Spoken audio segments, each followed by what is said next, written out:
Hi, I'm Dr. Peter Dillon, Chair of the Department of Surgery and one of the pediatric surgeons in our children's specialty group here at the Penn State Children's Hospital. I'm standing in one of our pediatric super suites, and this is one of the very specialized ORs that we have within the medical center. A suite that was designed and built with the help and support of CMN funding. The equipment here is the latest and the best in minimally invasive high-definition technology. It's all integrated through our computer systems, and so both the surgeons and the nursing staff that participate in the care of the children have the latest technology at their fingertips.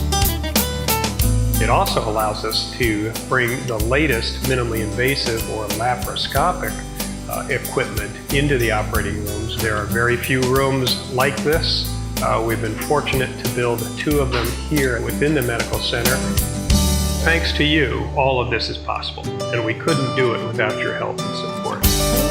So please, if you can, pick up a telephone, pledge your support to CMN, and with your help and with CMN's help, we'll be able to continue to bring the latest and the best in technology to the care of our children within central Pennsylvania. So thank you.